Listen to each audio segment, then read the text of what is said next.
In 1982, at Veterans Memorial Coliseum, I went and saw Van Halen for the very first time. Never heard of them, never heard any of their songs. And the very first song out of the gate was this song called Unchained. Starts out with that beautiful, chunky guitar at the beginning, and David Lee Roth, the lead singer of Van Halen, jumps off the lead riser right as the lights go boom, and he's doing a full splits with a baton in the air, and he does his famous scream. You know, I won't do it right now. And I'd never been to a rock concert in my whole entire life. And I was like, this is it. I'd been into rap music before, and all of a sudden I had found my thing. Van Halen, mid-'80s. The name of the song is called Unchained. And the chorus goes like this: change, nothing stays the same. Unchained, and you hit the ground running. Change, nothing stays the same. Unchained, and you hit the ground running. The audience that we're dealing with today, you young people are getting ready to go into the next season of your life. You're moving out of your home. You're getting ready to go to a strange place, some of you all the way across the country, some of you around the corner. And right now, you're about ready to enter into change. Mom and dad aren't going to be there. General structure that's been around you is not going to be there. And now you're going to stand on the road. And are you going to run at this thing unchained?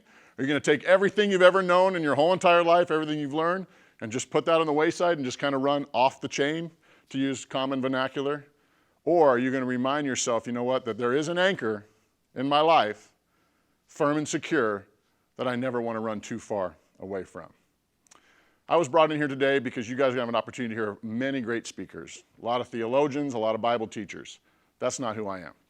I'm a former athlete, played college football at Northern Arizona University, proudly wearing my colors today, played a couple seasons with the San Francisco 49ers, and I've served in a sports ministry called the Fellowship of Christian Athletes for 25 years. I'm not used to stage and camera and lights. I'm used to locker rooms, and I'm used to pregame chapels, sharing face-to-face with people about how life and sport intersect and what does that mean in your relationship with Jesus Christ. One time I had an opportunity as a former NAU player to get invited back to speak to my team, to pray before a game for Northern Arizona University. All of a sudden I walk in there, I'm speaking to the head coach. He goes, Mike, we're glad you're here to pray. This is 5 minutes before they play Arizona State University, the biggest game that they'll play the whole entire year, all right? So I walk in there and said, Mike, you ready to pray? I'm like, yeah, we're ready to go. As an alumni, here we are. He goes, Mike, I don't want you just to pray. I want you to give a 5-minute pregame speech. And then I want you to give a prayer. Now, when the head coach at Northern Arizona University farms out the pregame speech to you before the biggest game of the year, you get a little bit nervous. Matter of fact, I start walking around going, Lord, I don't know what to say. What am I going to do here? So I go in the corner, I say a quick prayer, and all of a sudden I conjure some old memories and some old thoughts. And I walked in there, guys. And I don't fancy myself as a motivational speaker, but I'm going to tell you, it was the greatest pregame speech I had ever heard in my entire life, all right? I had guys literally standing up, jumping up and down. I looked at the coach who had asked me to do it. He's literally got tears in his eyes, all right? And all of a sudden, the guys just come together, and they have this massive break, and they run out of the locker room, and I had never been so fired up in my life. I know the team had never been so fired up in my life. They run on to Sun Devil Stadium to play the biggest game of their life, and I'm thinking, wow, I got these guys ready to play. Well, they lost 66-6 that day, okay? All right? So it didn't go as I fully had planned, all right? So I don't fancy myself as a great motivational speaker, but I do say I like to fancy myself as a transformational speaker. Because if I can give you an opportunity, and you can be motivated for a second, but if we can drop some principles into your heart and life to allow you to understand a little bit about, all right, what are some core truths that I can carry with me forever, not for just a few minutes, they can literally mark your life. They can be the foundation for having a successful experience, specifically in college. If I could frame up today, I want to break it into 2 sessions. We have an opportunity to do 20 minutes on the front end, 20 minutes on the back end. The first end, I want to talk from experience. Tell you a little bit about my story. Tell you a little bit about my faith. Tell you a little bit about how God dealt with me in the same season that you're about to enter in college. And in the second 20 minutes, I really want to talk a little bit from expertise. Not necessarily my expertise, not necessarily the things that I've done and learned, but I've got a chance for 25 years to work with college athletes at Arizona State University as the chaplain of the ASU football team and running the FCA program on Wednesday night for literally 25 years. And the things that I have learned from them, the key principles and the key character traits and the key things that they have done for them to come out of there with a successful experience in college. You know, college is a great time. Everybody thinks college is that moment where you're supposed to go have fun, Take the governor off, so to speak, and then just kind of let your hair down and go. Everybody kind of has that idea. That's what college is for. Then you can settle down and do the rest of your life. But I would submit to you that that's completely false. College is the most important time of your life because this is the time in life when you begin to find out who you are. You begin to find out what you believe. You begin to understand what the call is of God on your life, what your gifts and your passions are. You may actually even find out someone you might spend the rest of your life with. And in all these formation moments, when the cement is being poured and it's about ready to be framed up to be who you are for the rest of your life, and the lie is, this is the moment when you should cast all things to restraint. I should live a life, quote, unchained, and just go crazy. Well, the hope is, you know what, if you learn, that's like, this is not the moment for that to happen. This is the moment for really to set the foundation for the rest of your life. My senior year in high school, I was being recruited by everybody in the country to come play football. I happened to have some knee problems. I had a knee surgery before my senior year. So I didn't get a chance to play football my senior year. So every school that was recruiting me in the United States backed off except for one, Northern Arizona University. The coach stood in my living room and goes, based on what you did your junior year, we want you to come to NAU to play football. I said, okay, and considered it. My father was career military, did not have a lot of money. He didn't even give me a choice. He basically said, you're going to Flagstaff, they're going to pay for your school. So I signed a scholarship to play football sight unseen. So as I get up to go to Flagstaff, I'm driving up there for the very first fall camp. As I drive in there, I don't know if any of you have been to Northern Arizona University. Anybody, quick show of hands? NAU is kind of an interesting school. It's a different school. If you drive through and it says Northern Arizona University and you turn off of I-17, what's the first thing you see?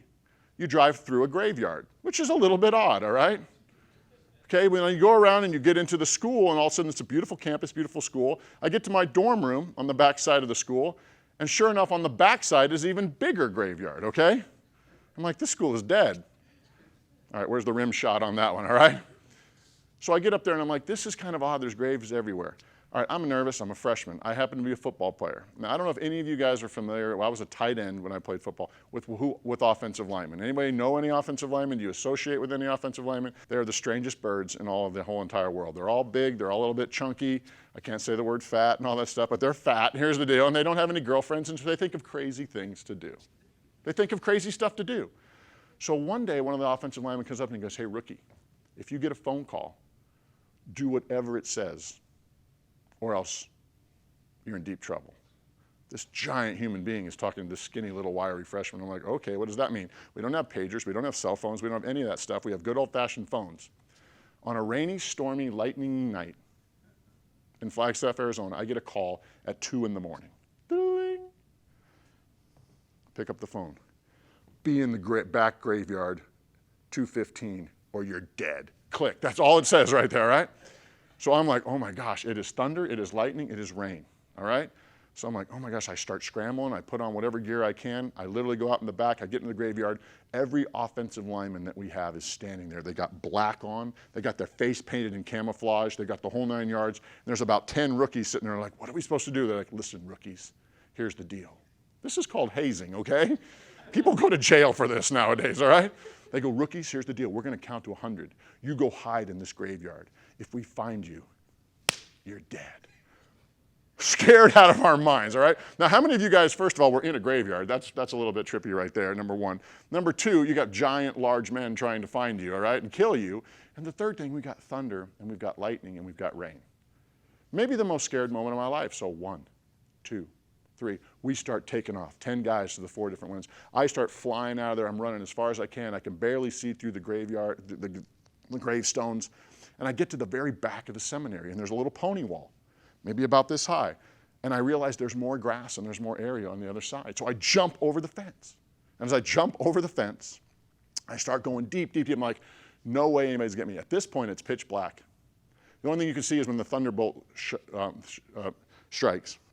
As I'm running, I fall into a 10-foot pre-dug grave, okay? Now, I don't know about you guys on the whole scared factor in your life. I was absolutely mortified. I quickly jumped to the ground. I started, is there anything down here? Is there anything? Thank goodness there was nothing in there, all right? But I'm stuck because this thing is 8 to 10 feet and it's wet and it's rainy. As I'm trying to pull myself out, I cannot get out. And I start to realize after 15 minutes, I don't care if I get beat up. I'm screaming at the top of my lungs, help, help, help. And after 30 minutes, nobody comes. After 45 minutes to an hour, I realize I'm going to spend the rest of the night in this grave. So I do what every grown man would do, is I get in the fetal position in the corner of the grave, and I cry myself to sleep, okay? I don't know, I'm very vulnerable right now. I'm crying myself to sleep, and I'm in the corner, and I'm scared out of my mind. I get woken up 15 minutes later, maybe, 15 to 30 minutes later. Somebody else falls in the grave. Okay, and I don't know about you, I went from petrified to mortified just like that particular moment. Someone falls in the grave, and I realize quickly he can't see me, and he's doing the same thing, and I can tell it's not one of my teammates, it's an older gentleman. He's like, oh, help, and I am just scared out of my mind. After 10 minutes of him trying to get out, I said this, and I don't know why I said it, and I don't know why I said it in the voice that I said it. And I said this, I go, you're never getting out of here, okay? So I said, you're never getting out of here. And he jumped out of that grave. Boom, he was gone. Never to be seen again. It was the funniest thing, but the scariest thing all at the particular time. Needless to say, I got out of the grave. Needless to say, I got on with my life. And the moral of the story for wasting 3 minutes of your life is, if with the proper motivation, you can do just about anything, all right? With the proper motivation, you can do just about anything. The reason I bore you with that story and tell you the fun is that that's a metaphor for the first 2.5 years of my experience at Northern Arizona University. I spent the first 2.5 years not doing everything that I had been taught to do up until that point. As a matter of fact, I was so off the chain, I was so unchained, that I was involved in everything that you shouldn't be on campus. Drinking and partying and just staying out late, not paying attention to the grades, and just going half speed in the sport. And I was just running in the darkness, so to speak. And then eventually, when you're in the dark, eventually you're going to fall and you're going to hit something. And I fell into a pit. And my sophomore year, end of my sophomore year, I got charged with a felony. I got kicked out of school. I lost my scholarship. I got kicked off the football team. This is that moment in life, that watershed moment when you hit the wall and your whole life starts to, cavitate, and you realize, where am I going in life? I was about ready to come home, and literally by the grace of God, and I know it's by the grace of God, and that'll be the theme of what I say at the very end, I got a second chance. I'm not here to air my laundry. I'm not here to tell you what I did to get kicked out of school, but let me just say, it wasn't just stealing, and it wasn't just fighting, and it was serious, serious stuff. And by the grace of God, the dean of students, who I'm not sure was a believer or not, said, there's something more in this man and another young man, and we're going to give you a second chance. So I ended up on probation for the rest of my time at NAU. Well, I can tell you this right now, lost, hurting, in the papers in Flagstaff, ostracized by a lot of my coaches and my team, and feeling like the guy walking around NAU with the scarlet letter, like, oh, that's the guy. I had 5 teammates on my football team. 5 teammates that were involved with a ministry called FCA, the Fellowship of Christian Athletes. And those were the only guys that leaned into me and said, hey, Mike, would you ever consider checking out this ministry called FCA? I literally thought they were asking me to a meeting called FAC, which is Friday Afternoon Club. That's the drinking club, all right? I'm the president of the drinking club. Why are you inviting me to my own meeting? They're like, no, Fellowship of Christian Athletes. And you know what? When you're lost and you're hurting and you don't know where to go, you take that invitation.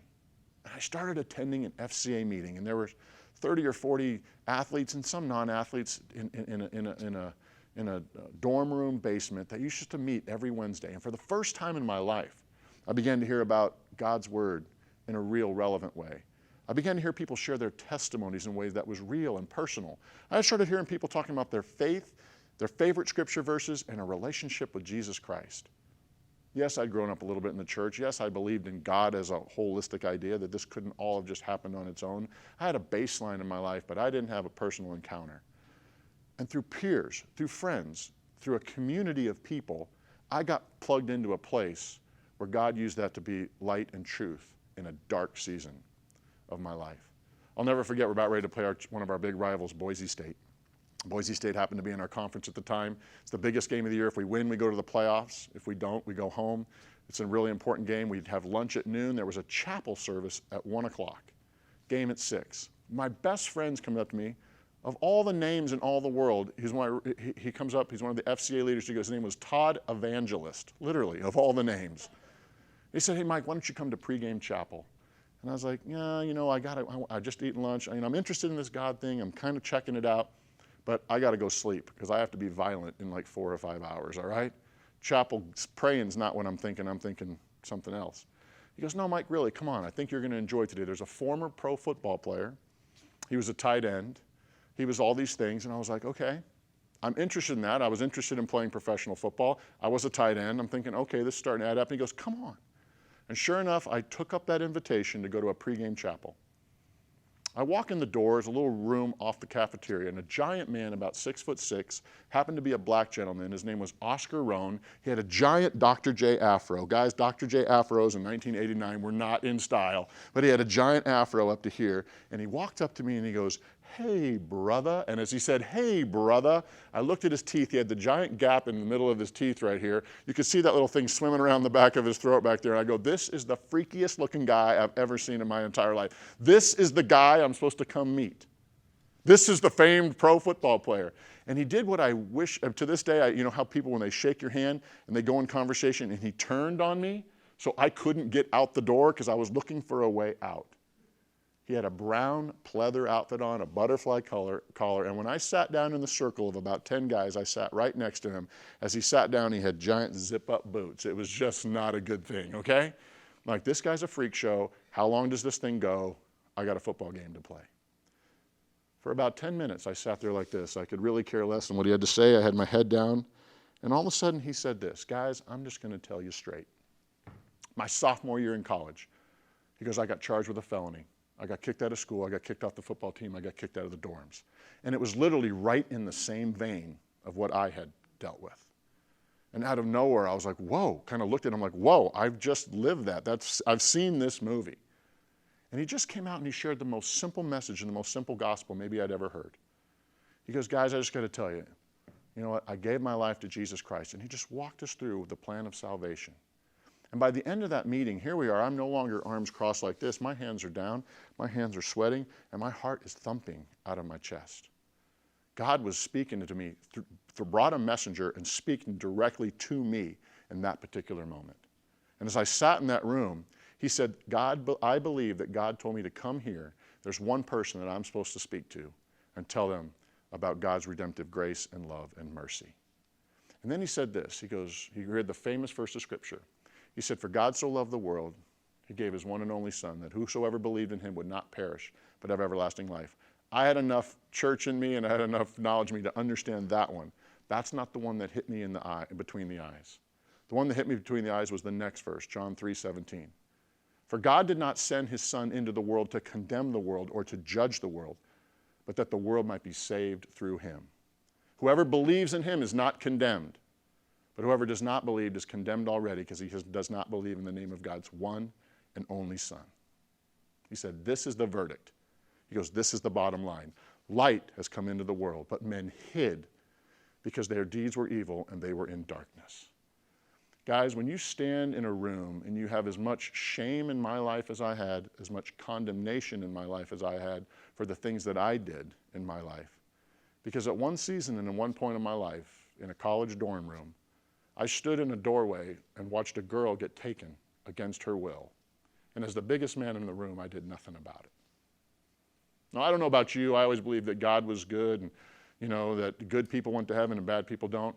For all my life, I'm like, I'm a good person. In this moment, in this season of my life, I couldn't count myself with the good people. And I had condemnation in my life, and I had shame, and I had guilt. And when that man, God sent that messenger to come and say, listen, and he looked at us all, but he looked specifically and he goes, God's not mad at you. He said, God is not mad at you. God hates sin. Sin's a big deal. The cross is serious. God hates sin, but he loves you. God didn't send Jesus in the world to condemn you, but rather to save you. And on that day, he said, somebody needs to give your life to Jesus. And he said, everybody stand up. And as we stood up, shaking and my heart pounding out of my chest, I grabbed his hand. My hands were wet. They were sweaty. And I grabbed his hand, and he kind of looked at me like, son, what's wrong with you? And I said, if we're going to do this, let's do it. And I prayed that prayer at a chapel meeting right before the biggest game of the year. And God sent a messenger, and I asked Jesus to forgive me. I know the prayer I prayed. You know what the prayer I prayed? It was help. God, help me. Help me. Forgive me. And sure enough, that day, as we prayed, sky didn't part, God didn't speak audibly, but I felt a heavy burden just fall off my life, just fall off my shoulders. I felt freedom. I didn't realize at the time I felt I was forgiven. As I walked out of that door, I know I had a different countenance in my heart and life as I left that particular day. And I walked out of there and we played our game and we lost and we didn't make the playoffs and all that other good stuff. But 2 nights later, I knocked on all my friends' door, Todd Evangelist and the rest of the crew. And before I could even get my third knock in, I just broke and began to weep. They opened the door and I'm sobbing. I said, you know, when that guy came, I surrendered my life to Jesus. And I don't know what that all means, but I want to follow him. And we walked in that door. And it was in that particular moment, it was kind of like sealed the deal. God put a group of people around me. You know, I'm not giving the FCA advertisement, but I'm saying this for your benefit. It was through the ministry of the Fellowship of Christian Athletes that I found my faith. More importantly, through the ministry of Fellowship of Christian Athletes, maybe not more importantly, but equally as important, I found community for the very first time. I actually understood my platform as an athlete, and I found my calling within this ministry, and here we are 25 years later vocationally. And I think the most important thing is that I accepted an invitation from a peer group to get involved with a community that was going to start to steer me and move me in the right direction. If I could say anything to you guys as you guys begin to enter the college world, number one thing is you've got to surround yourself with a community that will lead you into light and truth. Because there will be plenty of opportunities for a community to take you to places where you don't want to go, to fall into the figurative pits in your life. Let me back up the whole entire story. I believe this with all my heart, and this is the question I want to leave with you guys today. You have to ask yourself simple questions when you think of stories like that and when you think of experiences that you've had in your life. The reality is do you just believe in coincidence or do you believe in providence? As you walk into college, you might say to yourself, well, I chose this school, or I'm choosing to go here. Did you? Did you choose to go there? Or is God sovereignly placing you in a place for his purpose and for his glory? To do something so deep in you and through you that you don't even begin to understand that at this particular moment. You know, I look back on the whole experience and go, I never really chose NAU. They chose me. They were the only team out of 20 scholarships. God just said, no, I'm moving you to Flagstaff in my providence. And even though I was in his providence and his plan, I'm walking in disobedience in his macro plan of providence. And then you start to look back and you start to connect all the dots. God took me to that place on that mountain to have an encounter with him in his particular way. So as you go into your particular college of choice or wherever you might think or wherever you think you land, I want you to think of that God is providentially moving you to that place. So if he's doing so, then it's your job at that particular place to just open yourself and say, God, you've led me to this place. You've led me to this particular moment. What would you have of me while I'm here? Where would you have me go? Where would you have me connect? What would you have me do?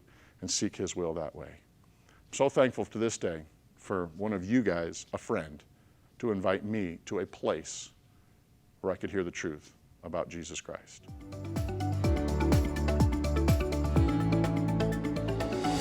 Well, I appreciate some of the questions that you guys have asked. One of the first ones I received was, how many times were you invited to something like FCA or FCA before you actually attended? I very clearly remember walking into the locker room every day and seeing a flyer for this particular organization, this particular meeting. It was good to know that something like was out on campus, but it wasn't until someone personally asked me. I do remember many times, 2 or 3 or 4 times previous to that, maybe before, I had made a couple massive mistakes. Doesn't mean I wasn't making little mistakes all the way. That guys said, hey, you should come with me to FCA, more of a casual invitation. It probably took, a year or 2 before I actually took them up on the big invitation. One of the things we got to always remember as believers, nobody comes to the Father unless they're what? Drawn. You may invite people to come all day long and they may look at you like that I'm not interested. Don't take that as a rejection of you personally or an invitation to the place. You have to understand God's timing's perfect overall. I know many of us want to see family or friends or different people come to faith or come into a relationship with Christ. That's because you have his heart for the world. You want to see people come, but you have to remember there's a timing in God. And not to be frustrated when that doesn't align with your time. So for all my friends who invited me for those couple of years, it wasn't until God started to move and prompt me to start making that decision to attend. And so I think we have to understand contextually that we are not going to go out and save the world. I think it's great to have a heart for the world. Just know this, God's heart for people and his love for people and his desire for their salvation so supersedes our passion for the same. And we have to trust in his sovereignty and his providence and his perfect timing. That doesn't mean you don't ask. It doesn't mean you don't tell. You just have to understand timing. I think that's the best way to handle that. One of the other questions I have is, what are some of the most important events of your college life? The most important is what I shared in my testimony. I think that's critical, is coming to the saving knowledge of Jesus Christ and coming into faith and becoming one of his children. One of the things I can look back and say I'm most proud of, I believe in a healthy way, not in a proud way, is that literally you can count the clock. 2.5 years I spent living riotously and just, living for myself. And I remember my coach pulling me into the office and going, Mike, your biggest problem is that it's all about you. It's really all about you. And I'm like, you don't take your teammates or you don't take this university into consideration. And that kind of hit me in the face, like, whoa. And so I had let a lot of people down, let myself down, let friends, family down, teammates.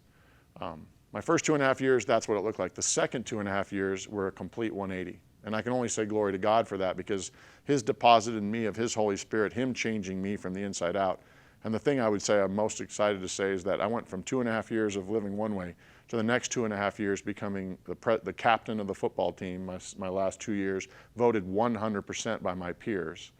Not just because of my performance on the field, but because they saw a visible transformation and difference, and they noticed that Mike loved them, right for who they were, right for where they were at. He cared for them, and I think people saw that Mike's a great leader. And so becoming the captain of my football team, and then the last couple of years becoming the captain of the Fellowship of Christian Athletes on campus. And so the guy who was in the papers for the felony and the crime was also the guy 2 years later down the line, was the guy who was leading the charge for the Christian movement on campus to say, you know what, we've all sinned, we all fall short. I don't have a bag of rocks I'm ready to throw at any of you, but I want to tell you about the good news of Jesus Christ. And so when I look back at my college career, the two things that I think were the most exciting for me was being crowned by my peers on my football team after failing them so miserably, standing up and leading them in my last half. And then obviously a chance to lead a movement on campus that was trying to reach people with the good news of Christ.